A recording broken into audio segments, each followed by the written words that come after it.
Amém, irmãos, nós estamos aqui reunidos mais esse dia poderoso na presença do Senhor e hoje nós vamos mergulhar no assunto fé, crer no sobrenatural.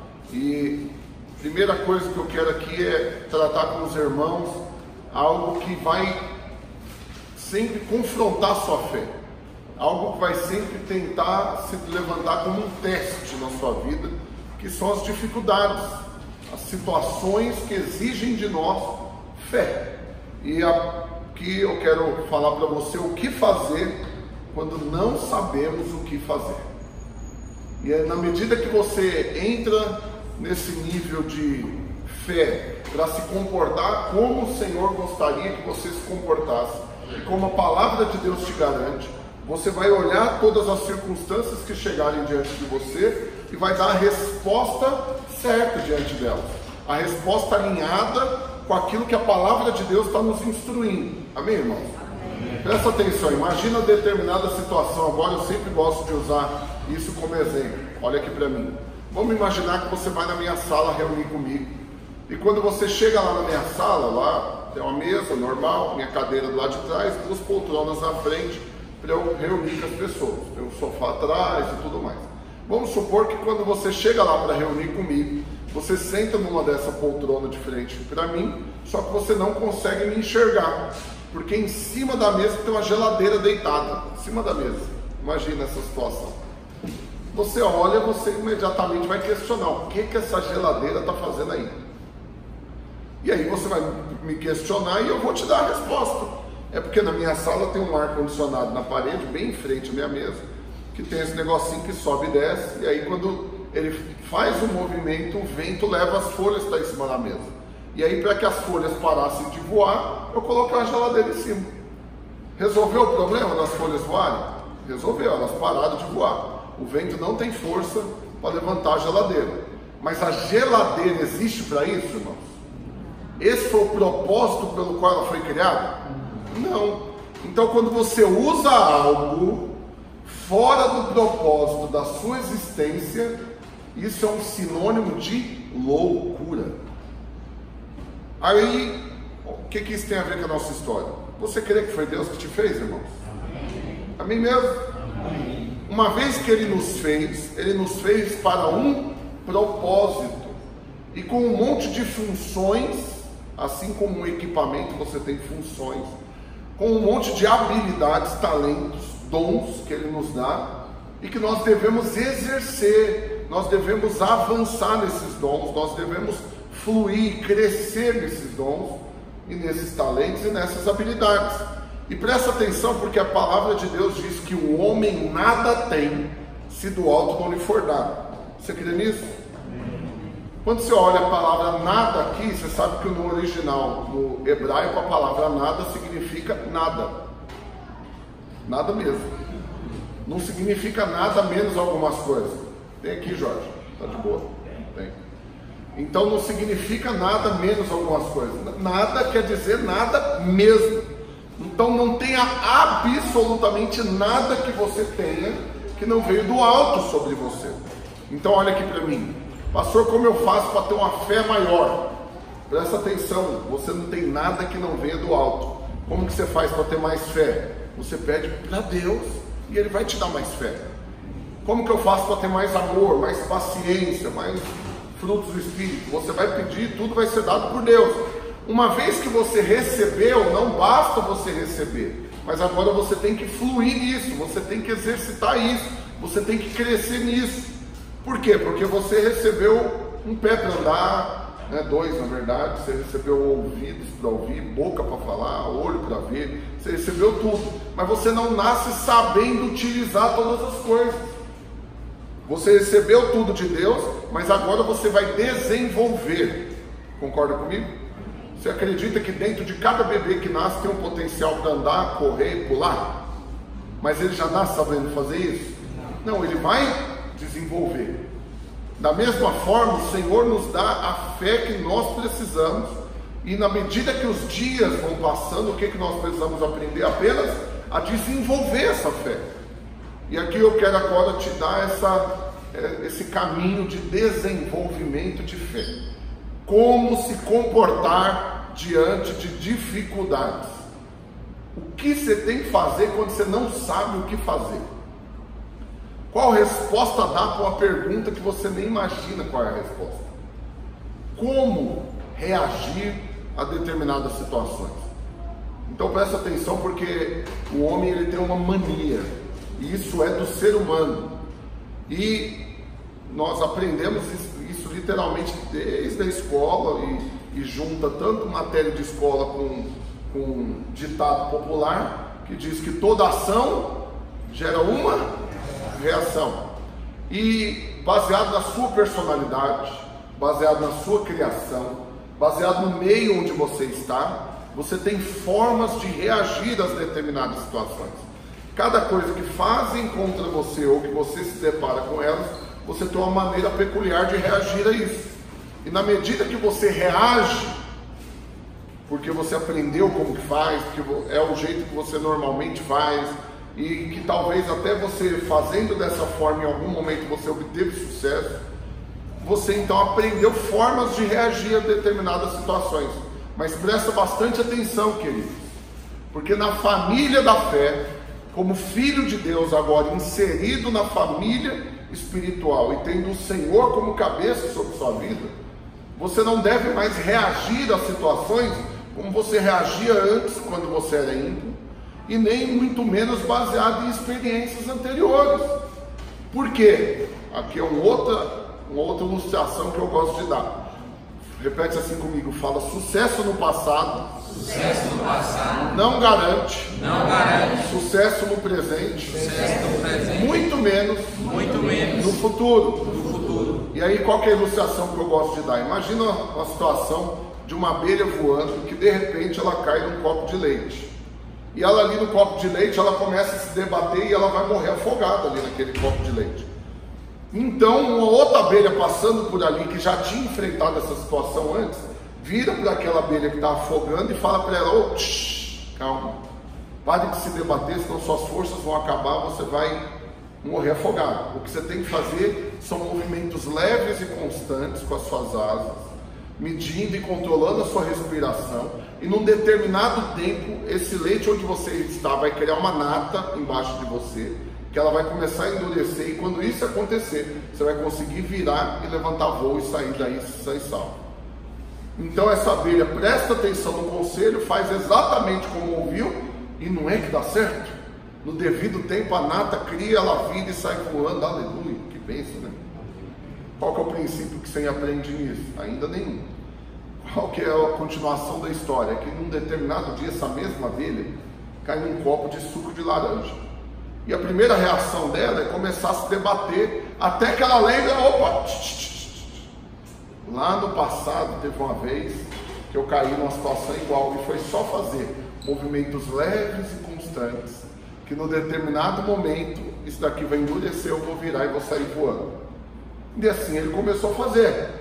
Uma outra abelha passando por ali, que já havia caído num copo de suco de laranja, passando por ali, falou: o que você está fazendo? Você está louco? Se você continuar só fazendo movimentos leves e constantes, em algum momento sua força vai acabar e você vai morrer afogado. Isso daí não vai endurecer. Então o que você tem que fazer é virar e ir em direção à borda do copo e tentar escalar ele para fugir daí. Só que aquela abelha lá, naufragando, não quis dar ouvidos, porque ela preferiu acreditar na experiência de sucesso dela do passado. O que aconteceu com ela? Morreu. Resumindo, experiência no passado não garante sucesso no presente, muito menos no futuro. Pastor, o que isso tem a ver comigo? É porque você tem uma história, e essa história sua é baseada nas suas experiências, mas também no que você viu outros fazendo ou te aconselhando. E diante de situações ao longo da sua vida, você foi reagindo a essas situações, e a maneira como você reagia criou um padrão em você. Só que agora que você faz parte da família de Deus, você tem que entender que talvez esse padrão não seja o padrão de Deus. E se não for o padrão de Deus e você estiver fazendo do seu jeito, qual é o problema? É porque aí quem entrou em cena para resolver é você. Se você entrou em cena para resolver, Deus sai de cena e deixa, então, já que você é bom para resolver, eu vou deixar você tomar conta da situação. Então presta bastante atenção agora no que eu vou te falar. Porque talvez, vamos pegar um exemplo aqui de situação, dificuldade financeira. Talvez você é vendedor e passando por uma dificuldade financeira no passado, você enfiou a cara no trabalho, começou a trabalhar 4 horas a mais por dia, conversar menos, mais focado, traçou objetivo, leu livro de autoajuda e caiu para dentro, e isso aumentou suas vendas e rapidamente você saiu da dificuldade financeira. E aí hoje você talvez está enfrentando uma dificuldade semelhante, e qual é o primeiro pensamento que vem na sua cabeça? É só eu trabalhar mais que eu vou ganhar mais.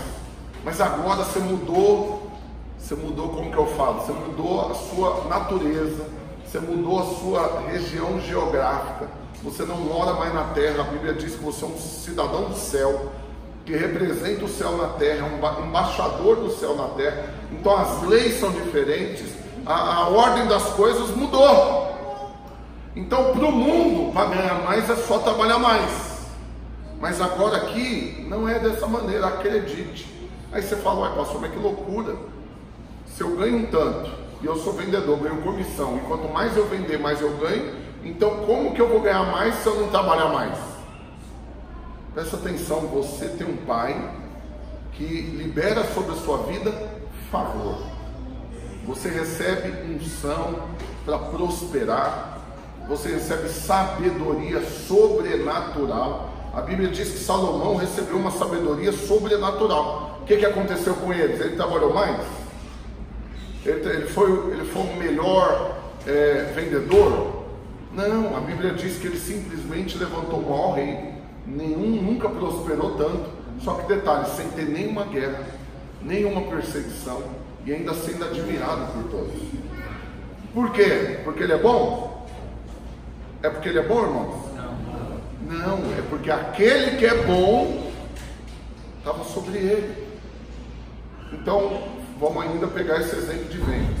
Eu lembro de uma situação, eu trabalho com vendas há 22 anos. Comecei com 14 anos de idade, estou com 36. Então, 2/3 da minha vida praticamente é trabalhando com vendas. E acredite, eu passei por muitas situações que me ensinaram isso, que se eu quiser ganhar mais, é só trabalhar mais. E aí eu enfiava a cara no trabalho.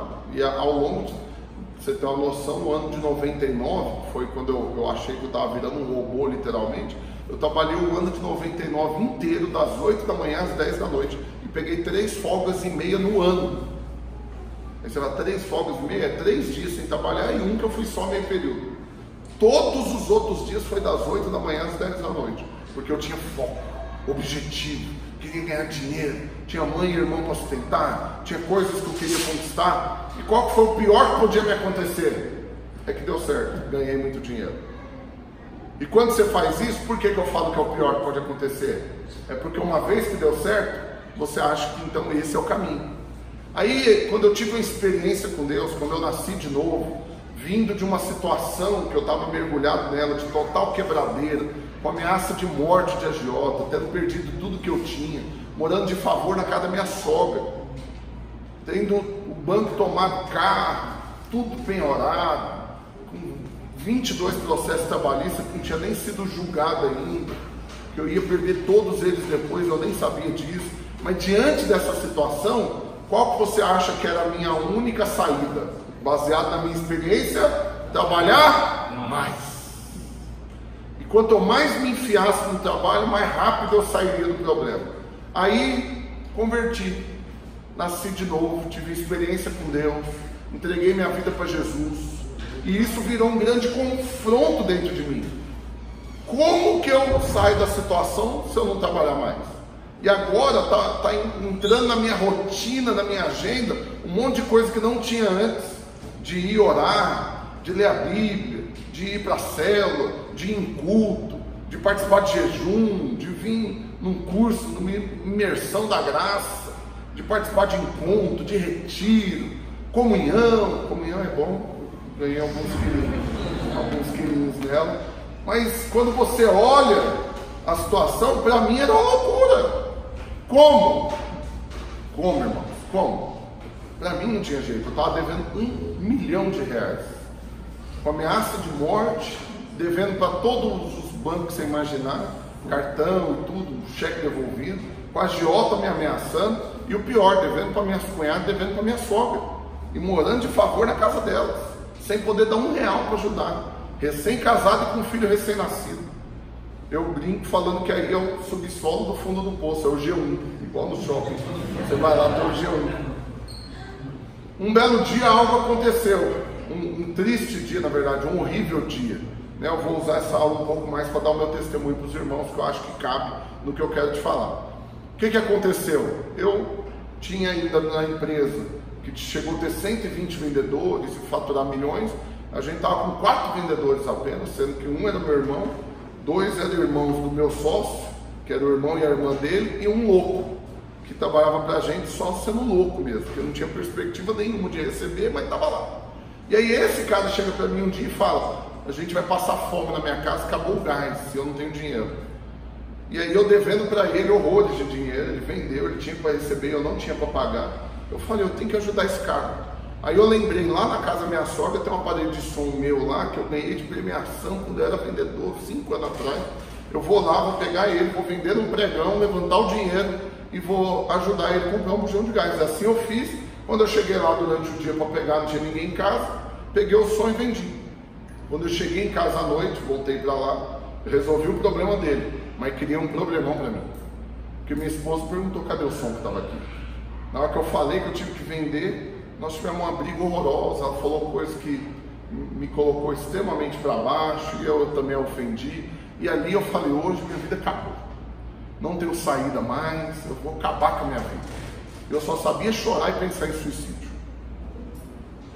A única saída que eu via para mim era a morte. Aí então, sem dormir de noite, levantando logo cedo lá para ir trabalhar de novo, porque para mim a única saída, a única forma de eu sair desse problema era trabalhar ainda mais.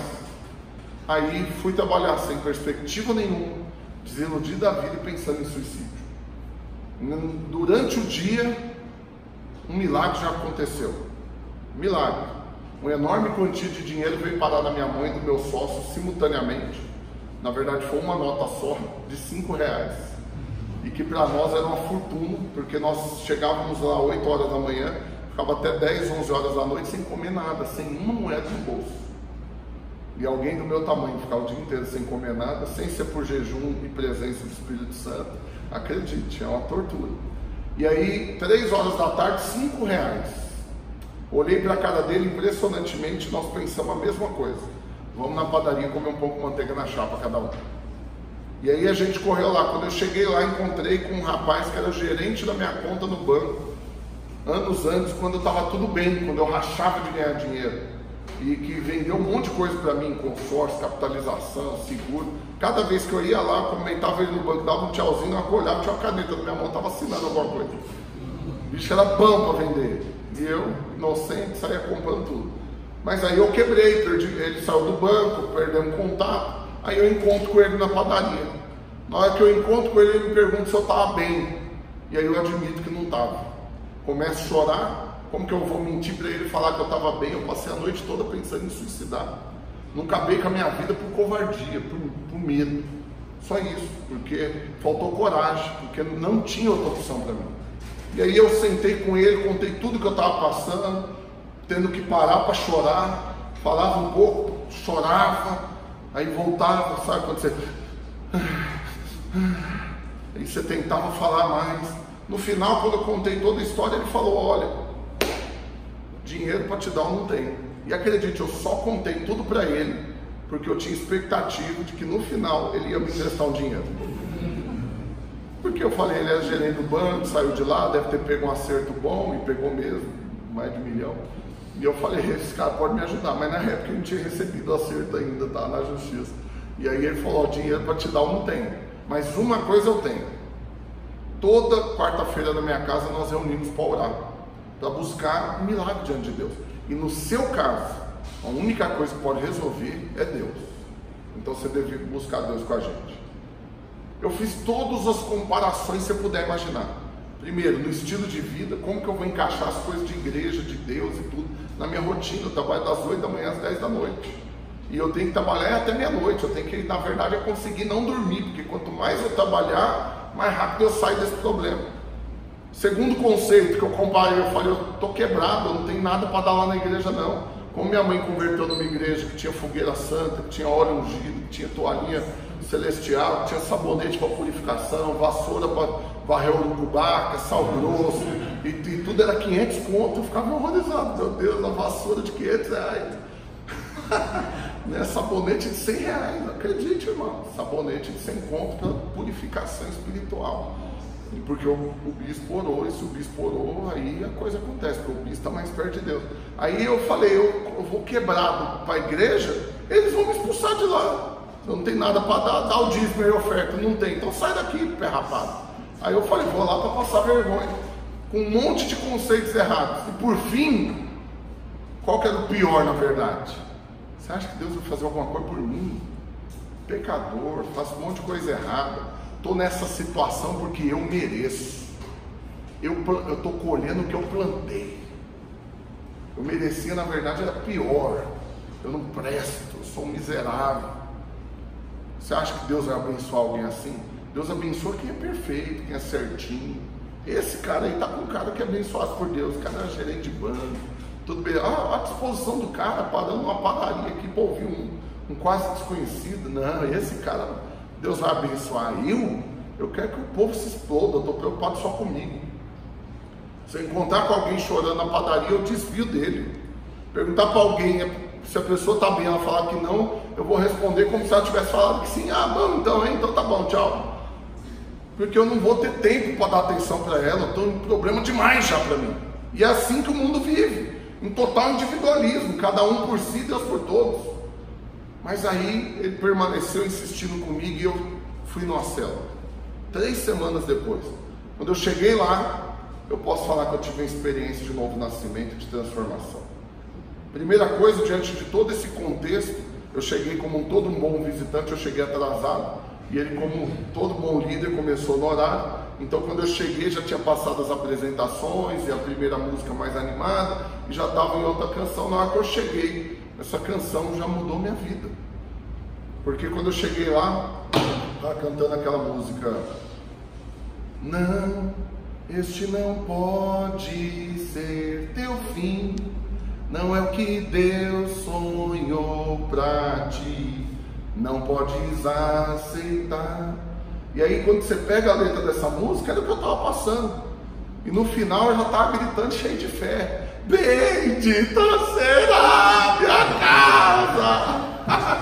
Já estou chorando, catarreira, todo desafinado, mas já era o mais crente de todos. E aí eu falei: o que tem que fazer? Aceita Jesus? Eu aceito agora. Tem que ir para o encontro, eu vou. Tem que fazer isso, eu faço. Eu quero é Deus. Aí então agora, mas calma aí que não acabou não, tem outra música. Aí começou a outra. Os planos que foram embora, o sonho que se perdeu, o que era festa e agora é luto do que já morreu. Não podes pensar que este é o teu fim, não é o que Deus planejou. Levante-se do chão, erga um clamor, restitui. Para de parar, senão não é muito. Rapaz, eu já podia ser pastor, eu já tinha fé para dar e vender, já estava, saí daquele dia lá incendiado. E aí presta atenção, sabe o que aconteceu? Eu não consegui trabalhar mais, o tanto que eu gostaria, e na verdade eu comecei a cada dia trabalhar menos, porque eu fui encaixando essas outras coisas na minha vida, célula, discipulado. Nós começamos toda sexta-noite para o monte orar, e eu vinha de manhã orar todo dia das 7 às 8 da manhã, e na sexta-noite para o monte, na quarta-feira para a célula, e terça e sexta para o cursão, e no domingo para o culto, e no sábado comunhão, churrasco, glória a Deus, aleluia. E aí cada vez eu fui trabalhando menos, mas em 2 anos e meio, todas as dívidas foram pagas. Deus fez um milagre completo na minha vida. Todas as contas quitadas, saí da casa da minha sogra, aleluia. E eu que estava com um casamento destruído, com um filho e prestes a abandoná-lo, ou pelo suicídio, ou por fugir literalmente. Tive meu casamento restaurado, e Deus ainda me deu mais 2 filhos. E hoje, 2018, tenho 3 filhos. Estou deixando registrada a data, que é porque mais para frente eu vou aumentar o número de filhos, então você tem que saber a quantidade pelo ano. Quero ter só mais 2, fechar no 5, para mim tá beleza. Só que minha mulher só quer 4 gestações, então eu estou orando para vir gêmeos na próxima, que daí resolve o assunto dos 2, 4 gestações, 5 meninos. Mas presta atenção, vou contar só um dos milagres. E isso vai edificar sua fé, amém? Amém. Quando nós começamos a reagir, sair da crise, Deus foi fazendo um monte de milagres. Um monte de situações foram acontecendo miraculosas, que não dependiam de nós. Não tinha gente envolvida. Não era fruto da gente trabalhar mais, de ler, de fazer curso. Eram coisas miraculosas, impossíveis ao homem. Quando nós começamos a reagir, a gente viu a primeira luz no fim do túnel. Algo extraordinário aconteceu. A empresa que nós éramos representantes, vendíamos o produto dela, nunca emprestou R$1 para ninguém. E falava, nós não somos banco.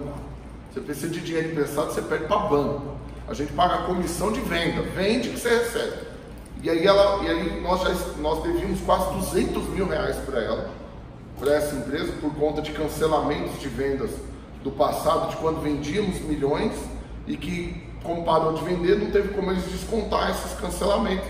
Então eu tinha que, presta atenção, olha a minha situação, eu teria que vender para pagar todos esses quase R$200 mil, para depois eles começarem a me dar comissão. Só que como que eu fazia os vendedores produzir para não receber, para um dia começar? Então era muito difícil a situação. Primeiro milagre, eles concordaram em congelar a dívida. Pode vender, que tudo que você vender a partir de agora você vai receber, e nós vamos esperar 6 meses para começar a descontar de pouquinho em pouquinho que vocês estão devendo. Inédito, milagre, milagre. Já foi Deus assim, de maneira extraordinária. Segundo milagre, nós aceitamos, muito felizes, mas complementamos com um pedido. Nós precisamos de um gatilho inicial, nós precisamos de alguma coisa para tirar a gente dessa situação. Eu tenho muitas dívidas, muita comissão de vendedor para acertar, que se eu pagar um pouquinho, esses caras voltam a trabalhar e a gente aumenta as vendas e a roda começa a girar. Então vocês precisam emprestar um dinheiro para nós. Pedimos R$100 mil e eles concordaram em emprestar 15. Mas já foi um milagre, porque nunca emprestaram para ninguém. E eles não eram banco. Mas por que a gente pediu 100? Porque a gente precisava de 15. É assim que funciona. Se eu pedisse 15, ele emprestava 2. Então os 15 literalmente resolviam o nosso problema. Milagre, irmãos, milagre. O que aconteceu? A empresa emitia uma ordem de pagamento. Toda segunda-feira ela emitia a ordem do que ia ser pago na sexta. Na segunda-feira, então, logo depois da gente conseguir o acordo com eles, eles emitiram a ordem de pagamento para que na sexta-feira daquela semana caísse os R$15 mil. Isso ia mudar a história da nossa empresa. Nós já íamos poder reunir os vendedores, dar um pouquinho para cada um, fazer uma reunião de motivação, falar que agora aquela empresa era de Deus e que nós éramos só mordomos, testemunhar já o que tinha acontecido, porque congelar débito e emprestar 15 mil já eram 2 milagres extraordinários. Então olha já a luz que tinha surgido. Mas o que acontece? Na terça-feira, o oficial de justiça bate lá na empresa, na sede em São Paulo, e retém todas as ordens de pagamento da nossa empresa por conta de uma ação trabalhista. E aí não tinha como reverter. Na hora que bateu lá, entregou a intimação, mandou consultar, tinha uma ordem de pagamento de R$15 mil para sexta-feira. Agora a empresa não podia deixar de dar os 15 mil, porque a justiça bloqueou, e os 15 mil não viriam para mim. Agora chuta de quanto que era a ação trabalhista? 15 mil. Era exatamente o dinheiro. E nós tínhamos 22 processos, esse era só um. Aí, resumindo, esquece a luz no fim do túnel. Daqui, essa luz no fim do túnel, na verdade, está igual aquele filme Procurando Nemo. Quando estava no breu total, lá no fundo do oceano, uma luzinha piscando. Na hora que iluminou um pouco mais, era um peixe com uns dentão enormes para te engolir. Eu falei, era bem na época do filme. Falei, é isso que aconteceu. A gente estava vendo a luz. Olha o que é a luz, é o tubarão aqui para destruir a gente. Aí já chorei, já desesperei. Aí o nosso advogado falou, aí eu perguntei para ele, não tem nenhum jeito de reverter isso? Presta atenção agora, irmãos, porque eu vou começar a contar para você agora. Vai mudar a maneira como você vê que Deus é poderoso para fazer as coisas. Porque daqui para frente é loucura que eu vou te falar. Se você duvidar, eu te falo que você é alguém normal. Porque o normal é duvidar, porque é loucura o que eu vou falar. Vou até dar uma pausa para tomar um energético. Deixa eu só ver se me dá um baratinho dentro.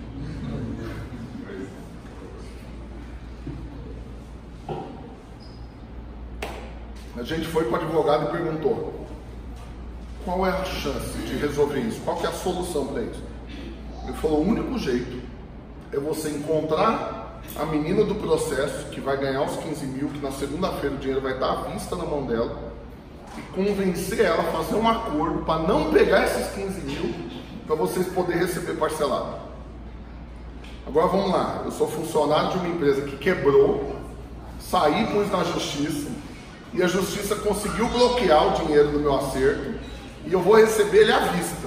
E o detalhe ainda, eu estou grávida, desempregada, que essa era a situação dela. Estava fazendo um bico de manicure num salão de uma amiga. Eu vou abrir mão de pegar os 15 mil à vista para receber parcelado? O risco de não receber era gigante. Quantos fariam isso? Muito pouco improvável. Aí na hora que o advogado falou isso, eu falei: ah, não, então agora já era mesmo. Agora eu estou lascado, nível hard. E ainda vou depender de alguém que é ímpio. Ih, já era. Mas eu tinha um líder. Eu tinha alguém que foi quem me ganhou para Jesus e me acompanhava. E ele falou: a fé não é você fazer e nem andar pelo que você está vendo. A fé é você tentar e deixar o resto com Deus. Eu falei: então, não tem nada a perder mesmo, já está tudo lascado mesmo. Vamos atrás dessa menina. Chegamos nela, demoramos para encontrar. Na hora que nós encontramos com ela, já na quarta-feira, a gente encontrou com ela nessa situação, desempregada, fazendo um bico para ganhar 10, 15 reais, fazendo a unha, porque uma parte ela tinha que dar para o salão, grávida, sem pai ainda do menino, ela nem sabia quem que era, você vê que pensa. E aí, qual que era a situação? A gente falou tudo para ela, ela acabou com a gente. Você está louco? Nunca, meu advogado já me ligou, já falou que segunda-feira esse dinheiro está na minha conta, acabou, né? Esquece, pode ir embora. E aí, também, já era mesmo, então vamos fechar as portas e acabou. E fomos embora. Passou algum tempo, no mesmo dia ainda, ela mandou uma mensagem, falou: olha, eu não dou conta de parar de pensar nisso, estou aqui incomodado, e eu acho que se eu pegar esse dinheiro não vai ser bom para mim, porque é um dinheiro às custas de quebradeira dos outros. Quero isso não. Então vamos fazer esse acordo aí e vocês me pagam do jeito que vocês puderem. Milagre. Concorda que é milagre? Mas calma que não acabou. Porque para dar certo, na quinta-feira, porque a ordem de pagamento virava de quinta para sexta. Na quinta para sexta, 00:01, já virava, não tinha como parar mais. A empresa ia pagar para a justiça. Fez isso, acabou, não pega para trás o dinheiro mais. Então na quinta-feira, nós teríamos que pegar o advogado dela, junto com ela, pegar o meu advogado junto comigo, ir na Justiça do Trabalho aqui em Goiânia, protocolar esse acordo, mandar para São Paulo, porque a carta precatória estava lá, e o juiz de São Paulo anular a execução da causa. Então era uma missão quase impossível. Foi um dia que a gente passou o dia inteiro dando para ouvir a música.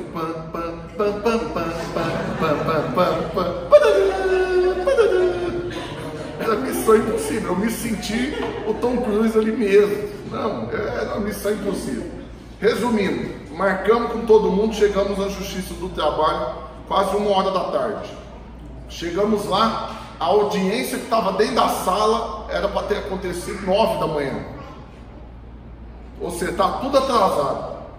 Todo mundo de 9 até 1 da tarde está do lado de fora enlouquecido por causa do atraso.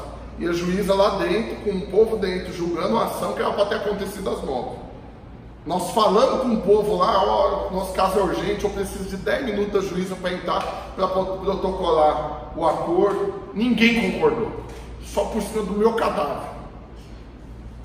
Falei com o assistente da juíza, a juíza falou: você é louco. Não esquece, nunca isso acontece. Você chegar chegando, a juíza te atender, tem que agendar. tem que ir, tem todo um processo. Falou, não dá tempo, tem que ser hoje. Não tem jeito, então pode ir embora, desiste. O que aconteceu? Nós desistimos, anunciando para todo mundo, então já era, obrigado, viu gente, vocês não quiseram ajudar e tal, mas não fomos embora, ficamos ali do lado, indignados, que absurdo. Na hora que acabou a audiência do povo das 9 da manhã, isso já 1 e tanto da tarde, o que a gente fez? Na hora que o povo saiu, nós entramos. E o povo, aí o juízo, pelo amor de Deus, é caso de vida ou morte. Aí ela, eu vou atender vocês. Mais um milagre, isso não acontece. Sentamos lá, ela, pois não, o que eu posso ajudar?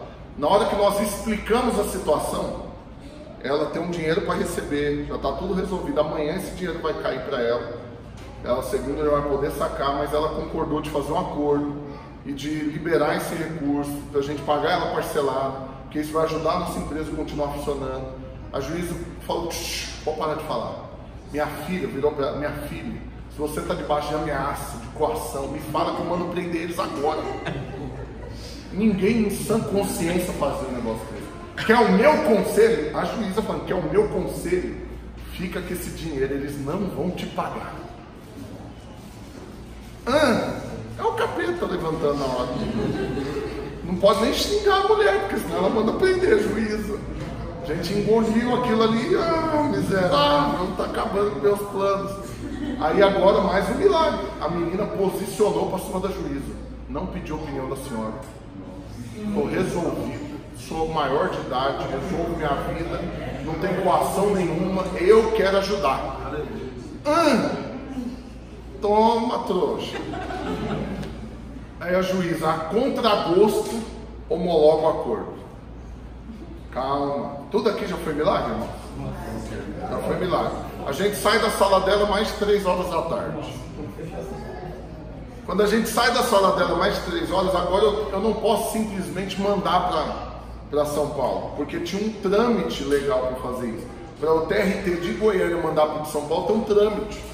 Isso ia demorar dias. Então a única chance de antecipar a coisa era eu achar alguém em São Paulo, mandasse por fax, lembra do fax? Né? Mandasse por fax isso para ele pegar o fax, correr lá e fazer lá na vara, na 92ª vara em São Paulo, parar a ação. Resumindo, não achava ninguém, não achava, desesperado, não achava. Quase 5 horas da tarde eu achei um amigo meu de infância.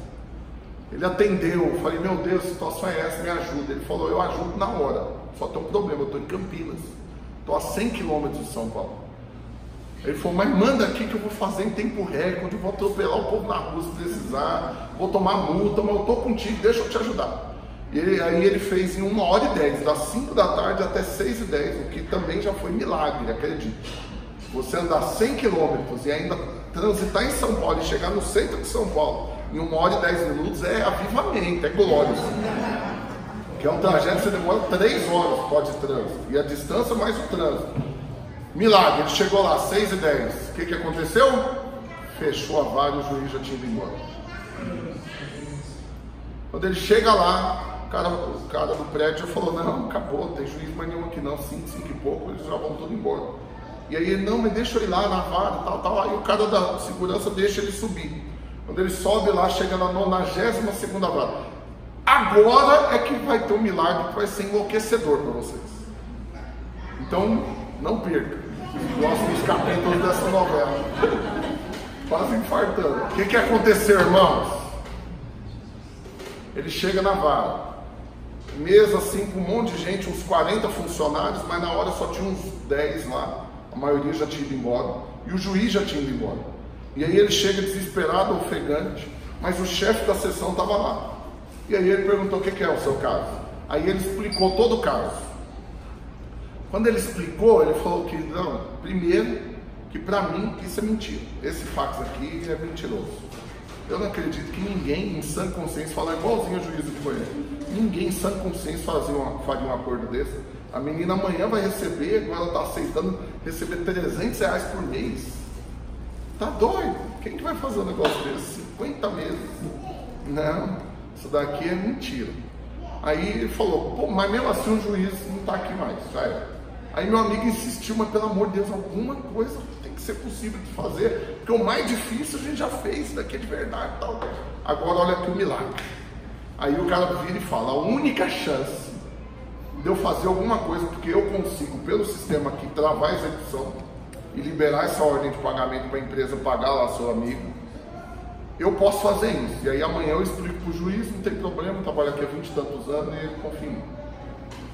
Só que a única chance de eu fazer isso é se eu conversar com a juíza de Goiânia e ela falar para mim que ela fez esse acordo mesmo, porque para mim esse fax é mentira.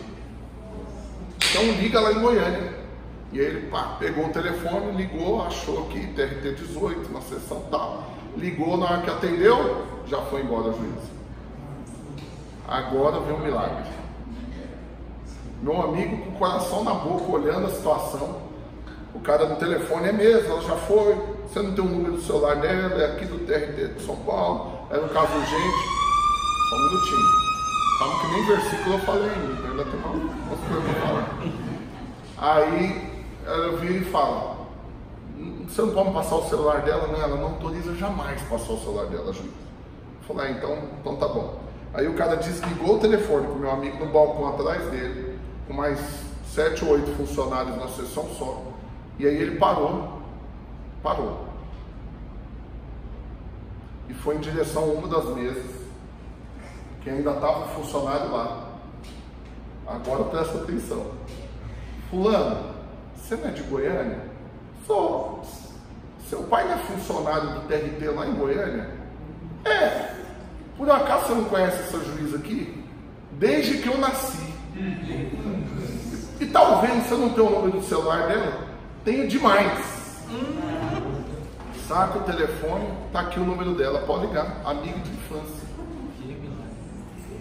Pega o telefone, liga para a mulher atende, admite que fez o acordo, avaliza o negócio, cancela a execução e no dia seguinte cai os 15 mil reais. Fala para mim, qual a chance em São Paulo, nós não estamos falando de Icaturaí não, em São Paulo, milhões de habitantes, qual a chance de você estar trabalhando no mesmo lugar de alguém que tem o telefone da pessoa que você precisa falar em outro estado? Meu Deus, toda vez que eu conto esse testemunho eu paro para pensar, eu enlouqueço com o negócio desse, meu Deus do céu. Pois é, meu Deus. E ali começa um processo de restauração de coisas miraculosas que foram acontecendo dia após dia, situação após situação. E aí a restauração chegou, minha vida, minha empresa, tudo foi transformado, ao ponto de 2013 eu abri mão da empresa para poder ser pastor, porque não tinha como ser pastor e dono dela, porque ela exigia muito tempo, muita atenção, muito vendedor, já estava vendendo muito de novo, então não tinha, as coisas concorriam demais. Eu resolvi abrir mão da minha parte para ser pastor, mas olha o que Deus foi poderoso para fazer. E onde que eu tenho mérito disso? Tem como eu falar que é porque eu sou bom? Não, é porque eu sou desenrolado para resolver as coisas. Eu arrumei a mulher, convenci ela, fui atrás do advogado, invadi a sala da juiz, convenci o juiz, mandei meu amigo, chegou lá, eu dei as dicas para ele. Eu tenho mérito algum disso daqui? Tudo foi Deus. Só que é que eu te falei só um milagre, de 15 mil, a gente devia 1 milhão. Pensa o tanto de milagres que Deus não fez. E aí eu quero encerrar falando esses versículos para você. E te dar o caminho então para como que você deve reagir. O que você deve fazer quando você não sabe o que fazer. Amém, irmão? Amém. 2 Crônicas, capítulo 20, versículo 14. Olha o que a Bíblia diz. Então veio o Espírito do Senhor no meio da congregação sobre Jaziel, filho de Zacarias, filho de Benaia, filho de Jeiel, filho de Matanias, levita, dos filhos de Asaf, e disse, presta atenção aqui, o profeta falando, dai ouvidos todo o Judá e vós, moradores de Jerusalém, e tu, ó rei Josafá. Então aqui o profeta estava falando para o rei e para todo o povo de Israel. Ao que vos diz o Senhor. O que Deus agora vai falar para o rei? Porque qual que era a situação agora desse rei? Vou te contar o contexto. O rei estava cercado por 3 exércitos, tendo um contingente 10 vezes menor de soldados. Tinha 100 mil soldados do outro lado contra 10 mil soldados de cá. 3 reinos se juntaram contra ele. E no dia seguinte era iminente a batalha. Porque você sabe que um exército nunca chega já atacando. Chega, se organiza, arma as tendas, prepara as linhas de frente, tem um tempo para se organizar. Mas no dia seguinte que chegou, é certo que ele vai começar a atacar. Então era a iminência da guerra. O que fazer diante de uma situação dessa? O rei se questionou: e agora o que eu faço? Quando ele perguntou o que eu faço, o profeta foi com a resposta para ele. Quer ouvir a resposta? Olha o que diz. 2 Crônicas, capítulo 20, versículo 14. Olha a resposta. Então diz o Senhor então a Josafá o rei: não temas, nem vos assusteis, por causa dessa grande multidão, pois a peleja não é vossa, mas é de Deus. Amanhã descereis contra ele. Está falando, você vai contra eles. Eis que sobem pela ladeira de Ziz, encontrá-lo-eis no fim do vale, de fronte do deserto de Jeruel. Nesse encontro não tereis de pelejar. Olha que loucura! Tomai posição, ficai parado e vede o salvamento que o Senhor vos dará. Amém. Ó Judá e Jerusalém, não temais, nem vos assusteis. Amanhã saíres ao encontro, porque o Senhor é convosco. Amém. Então Josafá se prostrou com o rosto em terra, e todo o Judá e os moradores de Jerusalém também se prostraram perante o Senhor e o adoraram. Dispuseram-se então os levitas, dos filhos dos coatitas e dos coreitas, para louvarem o Senhor. Olha isso, na noite anterior à eminente batalha, eles foram louvar o Senhor, eles foram adorar a Deus, prostrar o rosto no chão e foram adorar a Deus. Oh meu Deus, irmãos, foram para louvarem o Senhor Deus de Israel em voz alta, sobremaneira. O que aconteceu? Pela manhã cedo se levantaram e saíram ao deserto. Ao saírem eles, pôs-se Josafá em pé e disse: ouvi-me, ó Judá e vós, moradores de Jerusalém, crede no Senhor vosso Deus e estareis seguros. Credes nos seus profetas e prosperarei. O que acontece depois, irmãos? Deixa eu ler o resto do texto. Onde que eu coloquei aqui?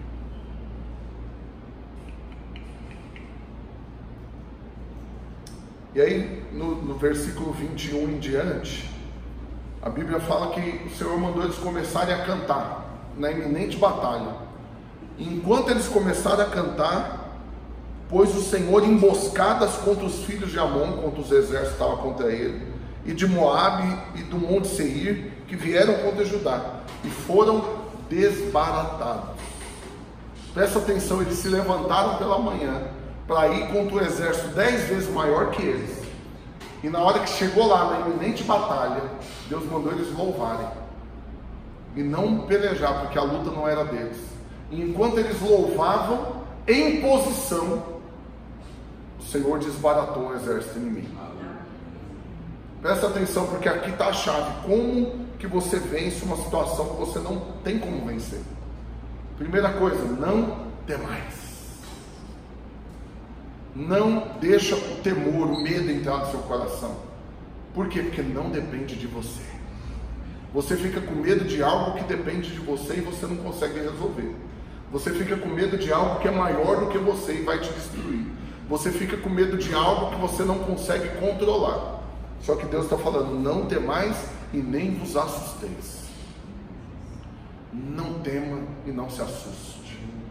Segunda coisa é que Deus fala: fique em paz, porque a peleja não é vossa, mas é do Senhor. Amém. Você crê que você é filho de Deus, meu irmão? Amém. Presta atenção, a confusão que mesmo que você entre nelas, ou que outros se levantem contra você, não dizem respeito mais a você, porque agora não se levantaram contra qualquer um, agora se levantaram contra alguém que é filho do Deus Altíssimo. Amém. As confusões que você apronta, Deus vai lá te libertar. Quando você vê o Salmo 23, a Bíblia fala que o Senhor nos faz descansar em pastos verdejantes, nos leva para junto de águas tranquilas. Mas aí fala, ainda que eu ande pelo vale da sombra da morte. Presta atenção, porque para ir para pastos verdejantes e para águas tranquilas foi o Senhor que nos levou. Mas para ir para o vale da sombra da morte, fala, fui eu que fui lá. Ainda que eu vá lá, no vale da sombra da morte, não temereis mal algum, porque a sua vara e o seu cajado me consolam. Amém. Essa vara e o cajado que consolam, imagina que a vara e o cajado é o que está na mão do pastor quando a ovelha está saindo do caminho e ele vai lá e laça ela pelo pescoço para trazê-la de volta para o caminho. O que a Bíblia está dizendo? Que ainda que você se enfie em confusão, o Senhor vai lá te tirar do meio disso, irmão. Amém. Por quê? Porque Ele não é só Deus sobre a sua vida, mas Ele é o seu Pai. E aí, eu finalizo falando que a palavra que Deus nos manda é apenas de tomar posição. Diante das circunstâncias, como que você tem que fazer? Se posicionar. Mas não é de qualquer jeito. Porque você pode se posicionar como um derrotado. Você pode se posicionar como alguém que está debaixo de opressão, de acusação, que está cheio de medo. E isso dá para ver nos olhos. Quando você está diante de uma pessoa que está apavorada, você consegue, ela não precisa falar nada, você vê o pavor na pessoa. Não é verdade? No olhar dá para ver. Uma pessoa que está debaixo de acusação, irmãos, uma pessoa que está com medo, uma pessoa que não tem certeza que Deus vai livrá-lo daquela situação, ela está em total desespero. Porque o que é desespero? Desespero é a ausência de esperança. Quando a esperança acaba, o desespero toma conta. Mas você nunca mais na sua vida vai ficar sem esperança. Porque você tem um Pai que vai te livrar de todas as situações, de todas as circunstâncias. Amém. E a única coisa que você tem que fazer é se posicionar. Amém. Mas que tipo de posição? Como filho amado de Deus, que sabe que o Senhor é que vai lutar suas guerras. E o Senhor vai te livrar e te dar vitória diante de todas elas. Amém, Amém, irmãos? Quero finalizar lendo alguns versículos dos irmãos que vai abençoar a sua vida, eu creio nisso. Em nome de Jesus. Deixa eu achar eles aqui, só um minutinho. Desiste de mim não. Aqui, olha o que a Bíblia diz. A maldição do Senhor habita na casa do perverso, porém a morada dos justos Ele abençoa. Mas a vereda dos justos é como a luz da aurora, que vai brilhando mais e mais até ser dia perfeito. O Senhor não deixa ter fome o justo, mas rechaça a avidez do perverso. Só sobre a cabeça do justo há bênçãos, mas na boca do perverso mora a violência.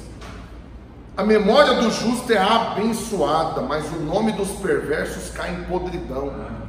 A memória aqui está falando, o seu legado, que dirão a seu respeito, é bênção. A memória a respeito dos ímpios cai em podridão, o nome deles depois cai em desgraça. Mas o seu nome é abençoado. Bendito será você, sua casa, seus filhos, os filhos dos seus filhos. Amém. A bênção chegou para você, e você e sua casa servirão ao Senhor e desfrutarão de todas as promessas que Ele tem para você. Em nome de Jesus, amém? Vamos ficar de pé, vamos orar. O esboço hoje era o testemunho. O esboço hoje era te mostrar que trabalhar mais não é a solução. Mas eu tenho algo para te falar, porque talvez você fala, eu entendi então que o meu negócio não é trabalhar mais, mas eu preciso então orar mais, eu preciso ler mais a Bíblia, eu preciso jejuar mais. E aí você condiciona a solução do problema a atitudes suas.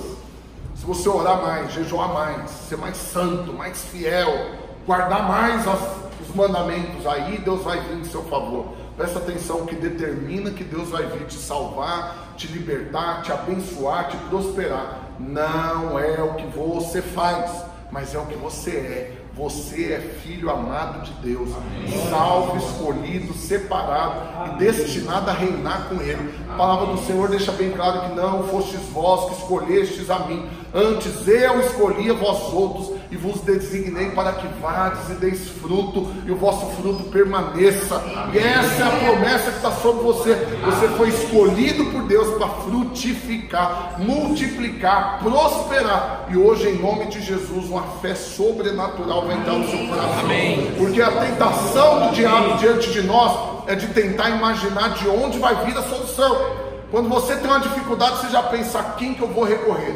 Se é dinheiro, vou pegar no banco, vou pedir emprestado para fulano, para ciclano. Qualquer que seja a sua necessidade, o homem é levado a uma proatividade onde ele busca entrar em cena para resolver o problema. Mas o que hoje o Senhor está te falando é que você só deve tomar posição como filho, se posicionar, parar e louvar. E a batalha que é dele, não é do Senhor, é dele. Ele vai entregar a vitória nas suas mãos em nome de Jesus. Amém? Agora você vai tomar posse disso, você vai se apropriar disso, e nós vamos orar, onde você vai declarar que hoje você se posiciona como filho amado, e quer seja qualquer situação que está contra você, o Senhor vai te dar vitória sobre todas elas, em nome de Jesus. Amém? Vamos orar, ora por isso agora, em nome do Senhor Jesus.